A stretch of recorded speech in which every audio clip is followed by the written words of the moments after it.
예, 오늘 본문을 보시면 오늘 본문에는 요셉 족속, 요셉 지파에 대한 땅 분배, 그 경계에 대해서 말씀을 하고 있습니다. 현재 우리가 보고 있는 본문의 전체 흐름을 한번 짚어보고 오늘 본문을 보겠습니다. 요수아서는 1장에서 12장까지는 정복에 대한 단락이 나옵니다. 그래서 한 단어로 말한다면 그 내용은 취하라, 땅을 취하라, 그런 내용으로 우리가 볼 수가 있습니다. 그리고 13장에서부터 21장에 이어진 내용들은 분배, 땅 분배의 단락이라고 할 수 있습니다. 그래서 나누라, 그것이 한 단어로 내용을 이해하게 됩니다. 그래서 오늘 각 지파별로 땅을 제비 뽑고 나누는 장면을 보여주고 있는 것이죠. 오늘도 우리가 분배 단락 중에 요셉 지파에 대한 말씀을 보게 됩니다. 요셉 지파는 어떤 지파인가 보시면 야곱의 12아들로는 11번째 아들의 이름을 딴, 요셉의 이름을 딴 지파라고 할 수 있습니다. 그러나 실제로는 한 지파가 아닙니다. 요셉 지파는 요수아 시대에 와서는 두 지파로 실질적으로는 언급이 됩니다. 그래서 요셉 지파라고 할 때 사실은 므낫세 지파, 에브라임 지파, 그 두 지파를 구분하여 부르게 되는 것입니다. 이 두 지파를 전체를 아울러서 요셉 지파라고 묻는 것입니다. 요셉의 아들 므낫세와 에브라임 두 아들을 야곱이 축복한 장면이 창세기 48장에 나옵니다. 48장 5절 제가 읽어드리면 애굽에서 내가 낳은 두 아들 에브라임과 므낫세는 내 것이라. 루벤과 시몬처럼 내 것이 될 것이요. 여기서 야곱은 요셉의 두 아들을 자신의 아들로 양자로 삼는 그런 말을 하고 있습니다. 그래서 이 말은 11번째 아들인 요셉을 두 아들 몫으로 받음으로써 자신은 요셉을 장자로 받겠다는 말과 같은 선언이라고 할 수 있습니다. 고대 근동 상속법에서는 첫째 장자 아들의 권리는 아버지의 유산을 받을 때 2배의 몫을 받는 게 장자의 권리였습니다. 그러면 요셉의 두 아들이 야곱의 다른 아들에 받는 그만큼 똑같은 아들로 취급을 받는다는 것은 요셉이 장자권을 받는다는 그러한 의미로 이해할 수가 있습니다. 그래서 실제로 요셉의 이 두 아들 므낫세와 에브라임은 12지파의 대표적인 소속이 되었고요. 또 유다지파 다음으로 가장 큰 세력이 이들이 되었습니다. 그래서 야곱의 축복처럼 요셉은 생곁에 무성한 가지처럼 담을 넘는 그런 축복을 그 자손들이 받았다고 할 수 있습니다. 그래서 인구수나 세력의 규모로 볼 때는 실제로 두 지파인 이 요셉 지파는 오늘 땅 분배에서는 한 지파로 취급을 받는 걸 볼 수 있습니다. 16장 1절에 요셉 자손이 제비를 뽑는데 요셉 자손이라는 한 지파의 이름으로 뽑고 있습니다. 그래서 내일 볼 본문이지만 17장 14절을 가보시기 바랍니다. 17장 14절을 보시면 한번 같이 읽어보시죠. 17장 14절입니다. 시작. 요셉 자손이 요수아에게 말하여 이르되 여호와께서 지금까지 내게 복을 주심으로 내가 큰 민족이 되었거늘 당신이 나의 기업을 위하여 한 제비 한 분깃으로만 내게 주심은 어찌 됨이니까 하니. 한 분깃, 한 몫만 주는 것은 부당하다라고 따지고 있는 것입니다. 요수아를 찾아가서 너무 작습니다. 우리에게 주어진 분배된 땅이 너무 경계가 작습니다라고 불만을 표시하는 것입니다. 그래서 므낫세, 에브라임, 요셉 지파들이 나와서 이렇게 말을 합니다. 항상 자기들의 민족은 규모에 비해서 작다는, 어떻게 보면 다른 유다가 받은 땅은 더 넓은데 우리도 그렇게 더 많은 몫을 달라, 두 몫을 달라, 이런 요구로 볼 수가 있습니다. 그 요셉 지파의 경계가 어떠한가 오늘 본문을 통해서 보십시다. 보면 1절부터 4절에 나온 내용은 요셉 지파 전체의 경계를 말하는 내용이라고 할 수 있습니다. 그런데 오늘 본문에 보시면 남쪽의 경계, 요셉 지파 받은 바로 에브라임과 므낫세 반지파가 받은 서쪽의 지파가 받은 땅은 남쪽 경계만을 말하고 있습니다. 아마 이것은 15장에서 유다지파의 경계를 말할 때 그 유다지파에 이어서 바로 북쪽에 이 요셉 지파들이 속했기 때문에 남쪽 경계만을 언급해서 지금 말하는 것으로 보입니다. 그래서 이렇게 여리고 샘 곁에서 이렇게 광야로 베델로 해서 이어지는 서쪽의 지중해까지 이어지는 그 장면을 그 땅의 경계를 말을 하고 있습니다. 그래서 4절에 요셉 자손 므낫세와 에브라임이 그들의 기업을 받았다라고 그 경계를 말하면서 마칩니다. 그리고 5절에서 10절까지 내용 보시면 거기엔 에브라임 지파의 경계를 언급을 합니다. 물론 17장에는 서쪽 므낫세 반지파의 경계를 또한 말하고 있습니다. 그래서 오늘 본문에 근거하게 되면 에브라임 땅에 우리가 보시면 그 에브라임 자손이 받은 땅은 그래도 괜찮은 땅이다라고 이해할 수가 있습니다. 분명 유다에 비하면 작은 땅이지만 그래도 넓은 편이라고 할 수가 있습니다.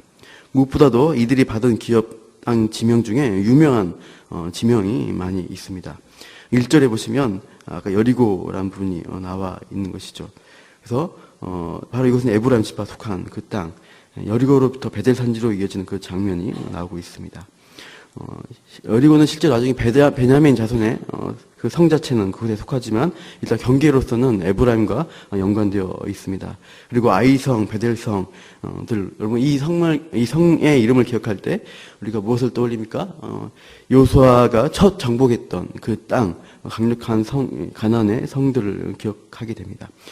유서 깊은 그 성읍들을 이 에브라임 자손들이 갖게 되었던 것입니다.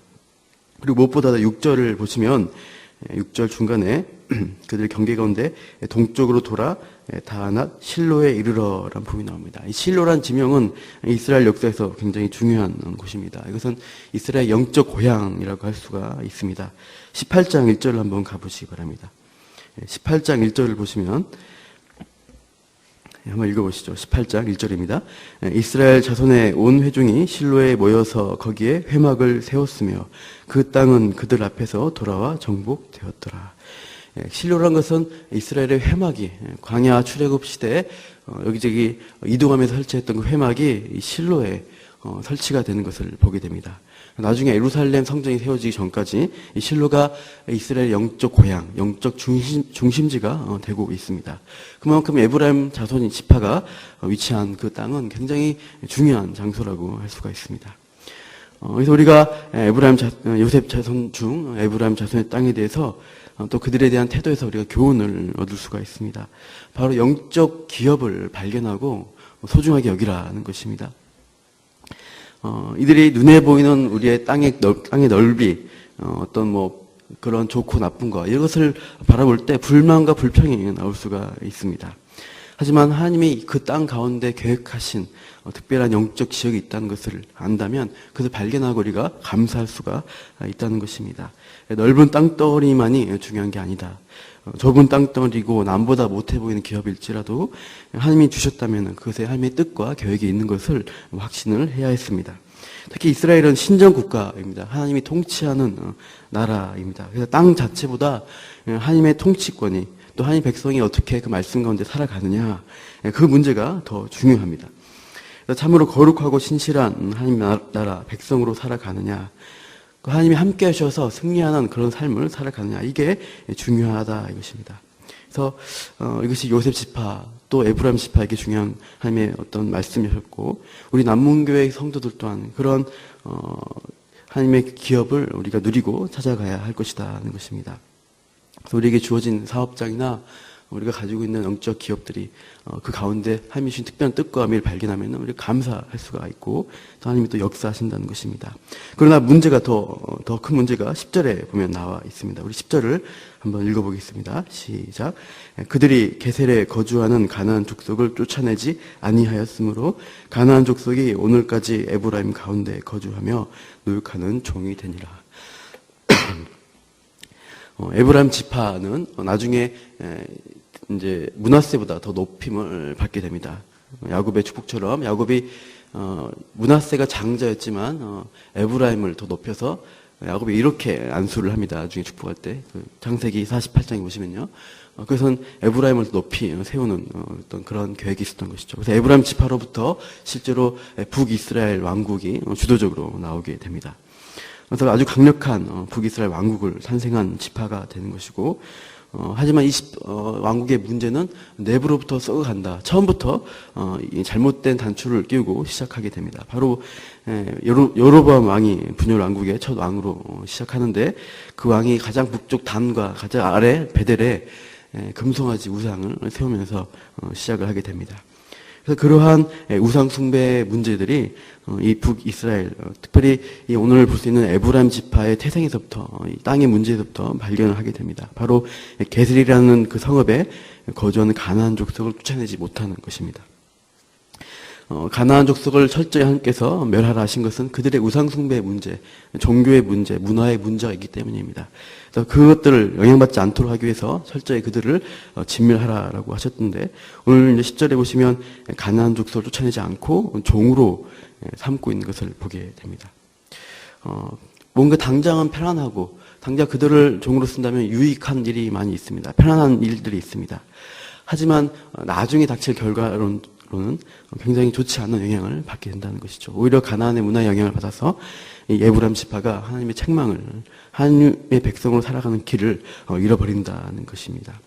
우리 안에 또한 그러한 계셀이 있지 않은가 돌아봐야 할 것입니다. 가나안의 세력, 죄의 영향력 우리가 내버려 두고 그것과 함께 우리가 안일함에 빠져서 있지 않은가 생각해야 될 것입니다. 지금은 당장 큰 문제가 없는 것, 언제든지 내가 통제할 수 있다고 생각하는 그 문제에 대해서 내버려 두고 괜찮겠지 하고 있으면 그것이 영향력을 발휘하게 됩니다.